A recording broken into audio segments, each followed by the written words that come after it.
JoJo Kids Bangla. দুইটি বিড়াল ও একটি বাদর।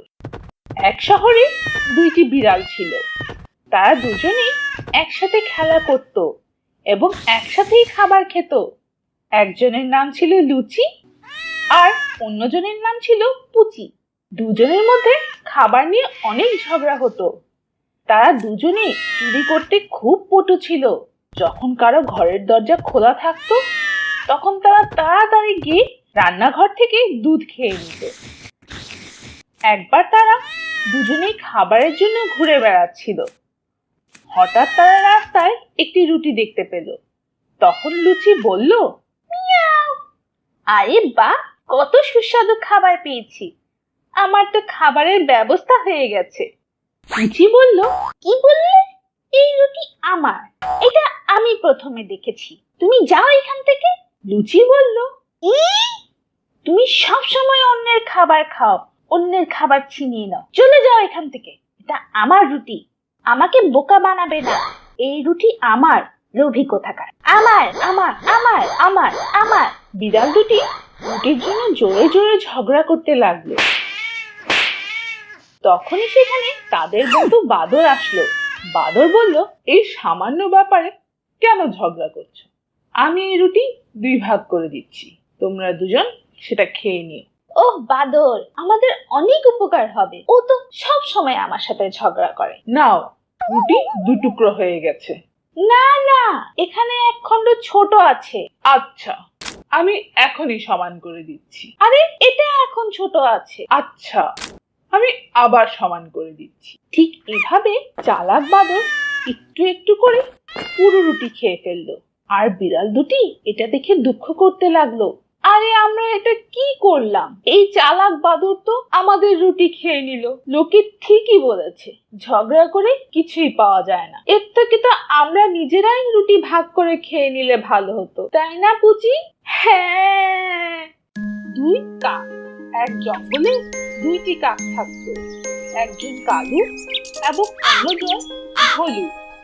দুজনে মিলেমিশে একসাথে থাকতো। কিন্তু তাদের মধ্যে কালু অনেক বুদ্ধিমান ও স্বাস্থ্যবান ছিল, কিন্তু বেচারা ভলু যেমন না তেমনই সহজ সরল। একদিন কালু আর ভলুর মধ্যে ঝগড়া হলো। আমি তোমার থেকে বেশি স্বাস্থ্যবান, তাই আমি তোমার থেকে বেশি শক্তিশালী। না না, আমি তোমার থেকে বেশি শক্তিশালী, কারণ আমি তোমার থেকে বয়সে বড় এবং আমি বেশি বুদ্ধিমান। দুজনেই নিজের কথায় অটল থাকলো। কালু বলে যে সে শক্তিশালী আর ভলু বলতে থাকে যে সে শক্তিশালী। ব্যাস, এই ঝগড়া আর শেষই হচ্ছিল না। তাই দুজন নিজেদের মধ্যে প্রতিযোগিতা করলো। দুজনেই থলিতে কিছু জিনিস ভরে নিজেদের ঠোঁটে নিয়ে উঠতে থাকবে। যে বেশি উপরে যেতে পারবে সেই বেশি শক্তিশালী হবে। কালু খুব বুদ্ধিমান ছিল, সে তার থলিতে তুলা ভরে নিল, কিন্তু ভলুর থলিতে লবণ ভরে দিল, যার কথা ভলু জানতেই পারল না। এবার দুজনেই উঠতে শুরু করলো। দেখতে দেখতে কালু উপরের দিকে চলে গেল, কিন্তু বেচারা ভলু ওজনের কারণে বেশি উপরে যেতেই পারছিল না। সে নিচে নিচে উঠতে থাকলো, কারণ তার থলির ওজন বেশি ছিল। হঠাৎ খুব জোরে বৃষ্টি হতে শুরু করলো। তখন কালু অনেক চিন্তায় পড়ে গেল, কারণ তুলাগুলো বৃষ্টির পানিতে ভিজে ভারী হয়ে গিয়েছিল এবং এই কারণে তার থলিও ভারী হয়ে গিয়েছিল। তার উঠতে অনেক কষ্ট হচ্ছিল, কিন্তু ভলুর বৃষ্টি ভালো লাগতে লাগলো, কারণ বৃষ্টির কারণে তার থলি হালকা হয়ে গিয়েছিল। বৃষ্টিতে ভিজে তার থলিতে রাখা লবণ গলে যাচ্ছিল। এখন ভলু উপরে উঠতে লাগলো এবং সে প্রতিযোগিতাও জিতে গেল। আমাদের কাউকে ধোঁকা দেওয়া উচিত নয়। এক ঘন জঙ্গলে এক গাছে কালু কাক নিজের বাসা বানিয়ে থাকতো। সে গাছের নিচেই একটি সাপের গর্ত ছিল। একদিন কালু যখন খাবার খুঁজে পায় তখন সাপটি লুকিয়ে তার ডিম খেয়ে ফেলে। যখন কাক তার বাসায় ফিরে আসলো তখন নিজের ডিমগুলো দেখতে না পেয়ে খুব দুঃখ করলো। সাপের ওপর কাকের সন্দেহ হলো এবং সাপকে জিজ্ঞেস করলো, ভাই সাপ, তুমি কি কাউকে আমার বাসার দিকে আসতে দেখেছো? কেউ আমার ডিমগুলো খেয়ে ফেলেছে। না না, আমি কাউকে দেখিনি। আমি জানি না কে তোমার ডিম খেয়েছে। কিছুদিন পর আবারও একই ঘটনা ঘটলো, কিন্তু এবার কাক সাপকে তার ডিম খাওয়ার সময় দেখে ফেললো। আচ্ছা, এখন বুঝলাম তুমি আমার ডিমগুলো খেয়ে ফেলো। তোমার ওপর আমার আগে থেকেই সন্দেহ ছিল। তোমার এত সাহস কিভাবে হলো? আমার ডিম খেয়ে ফেলেছো? আমার খিদে পেয়েছিল, তাই আমি তোমার ডিম খেয়ে ফেলেছি। তুমি আমার কিছুই করতে পারবে না।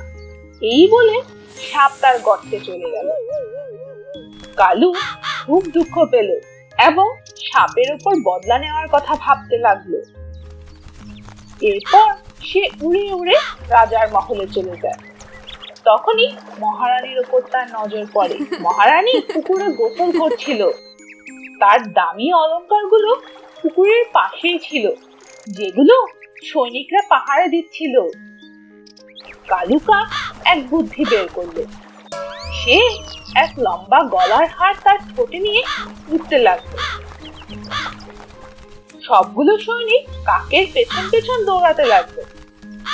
কালু বুদ্ধিমানের মতো সেই গলার হার সাপের গর্তে ফেলে দিল। যখন সৈনিকরা গর্ত খুঁড়তে লাগলো তখন সাপ বের হয়ে আসলো, যার গলায় মহারানীর হার ছিল। সৈনিকরা পিটিয়ে পিটিয়ে সাপটিকে মেরে ফেললো এবং সেই হার নিয়ে চলে গেল। এভাবে কালু কাক সাপের ওপর তার বদলা নিয়ে নিল। জঙ্গলের মাঝামাঝি একটি গুহা ছিল। সেখানে এক শেয়াল থাকতো। একদিন পানি ও খাবারের খোঁজে সে গুহা থেকে বাইরে আসে। তখনই সেই জঙ্গলের রাজা সিংহ, যে সারাদিন ধরে খাবার খুঁজে ক্লান্ত হয়ে গিয়েছিল, সেই গুহার ভেতরে গিয়ে বিশ্রাম করতে লাগলো।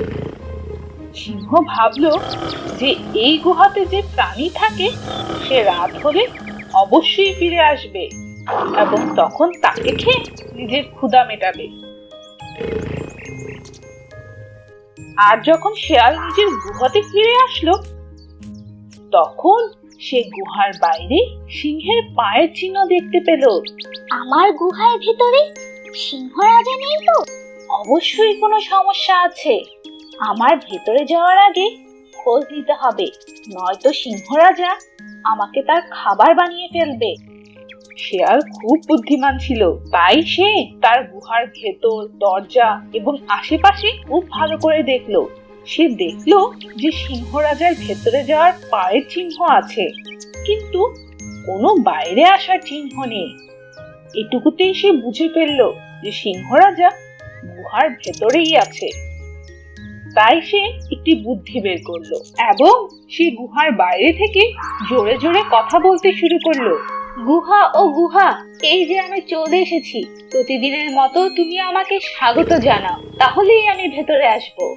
সিংহ রাজা যখন শেয়ালের কথা শুনলো তখন সে মনে করলো যে এটি একটি জাদুময় গুহা, যেটি কথাও বলতে পারে। কিন্তু আজকে তার ভয়ে হয়তো চুপ করে আছে। তাহলে আমি আওয়াজ দিয়ে শেয়ালকে স্বাগত জানাই। এই গুহা তো আমার কারণে আজকে অনেক ভয় পেয়ে আছে, না হলে হয়তো আমার শিকার হারিয়ে ফেলবো। আপনাকে স্বাগত আমার বন্ধু, আসো ভেতরে আসো। সিংহ রাজা শেয়ালকে স্বাগত জানালো। শেয়াল ঠিক ভেবেছিল গুহার ভেতর সিংহ আছে। শেয়ালের চালাকি কাজে লেগে গেল এবং সে সেখান থেকে পালিয়ে গেল এবং নিজের বুদ্ধি খাটিয়ে সিংহের খাবার হওয়া থেকে বেঁচে গেল। বাচ্চারা, আজকে আমি তোমাদের সোনার ডিম পাড়া এক মুরগির গল্প শোনাবো। এক গ্রামে এক লোক ছিল এবং সে ডিমের ব্যবসা করত। তার কাছে এক অনেক বড় মুরগির ফার্ম ছিল। সেখানে অনেক অনেক মুরগি ছিল। প্রতিদিন সেই লোক তার ফার্মে এসে তার মুরগিগুলোর দেখাশোনা করত এবং যত ডিম পেত সেগুলো বাজারে নিয়ে বিক্রি করে দিত। একদিন সে রাস্তা দিয়ে যাচ্ছিল এবং একটি মুরগি দেখতে পেল। সেই মুরগিটি খুব সুন্দর এবং স্বাস্থ্যবান ছিল। তাই সে মুরগিটিকে তুলে নিয়ে ঘরে আসে এবং সেই মুরগিটির অনেক যত্ন নেয়। আস্তে আস্তে সেই মুরগিটি আরো স্বাস্থ্যবান হয়ে ওঠে এবং সেই লোকটিও মুরগিটির অনেক খেয়াল রাখতো। প্রতিদিনের মতো সে একদিন নিজের খামারে আসে এবং সেই মুরগিটির পাড়া ডিম দেখে চমকে যায়। সেখানে এক সোনার ডিম ছিল। আরে এটা কি? এটা তো সোনার ডিম মনে হচ্ছে। হ্যাঁ, এটা তো সত্যিই সোনার ডিম। আমার তো ভাগ্য খুলে গেল। এখন অনেক মজা হবে, আমি ধনী হয়ে যাব। সেই দিনের পর প্রতিদিন সেই মুরগিটি একটি করে সোনার ডিম দিত। সেই ডিম নিয়ে লোকটি তার সকল প্রয়োজনীয় জিনিস কিনতে লাগলো। কিছুদিনের মধ্যেই সে গাড়ি, বাড়ি, অনেকগুলো গরু এবং ভেড়া কিনে ফেললো। 1 মাস পর তার ঘরে কেনার মতো কিছুই বাকি ছিল না। কিন্তু লোভের কারণে তার মনে এক খারাপ ইচ্ছা জাগে। সে সেই গ্রামের এবং পুরো পৃথিবীর সব থেকে ধনী লোক হতে চাইলো। পরের দিন সে খামারে গিয়ে দেখলো যে একটি সোনার ডিম রয়েছে, কিন্তু এতদিনে তার মন লোভে পূর্ণ হয়ে গেছে। প্রতিদিন একটি করে ডিম পেয়ে সব থেকে ধনী হতে পারবো না। আজকে এই মুরগিটিকে কেটে সবগুলো ডিম একসাথে বের করে নেব এবং এই পৃথিবীর সব থেকে ধনী হব। আর এই লোভের কারণে লোকটি সেই মুরগির পেট কেটে ফেলে। কেটে দেখতে পেল যে সেখানে কোনো ডিম নেই। হে প্রভু, এটা কি হলো? এই মুরগির পেটে যে একটাও ডিম নেই। এখন আমি কি করব? আমার লোভের কারণে অনেক বড় ক্ষতি হয়ে গেল। তো বাচ্চারা, এই গল্প থেকে আমরা এটাই শিখতে পারি যে লোভের কারণে সব সময় আমাদের শুধু ক্ষতিই হয়। Please subscribe.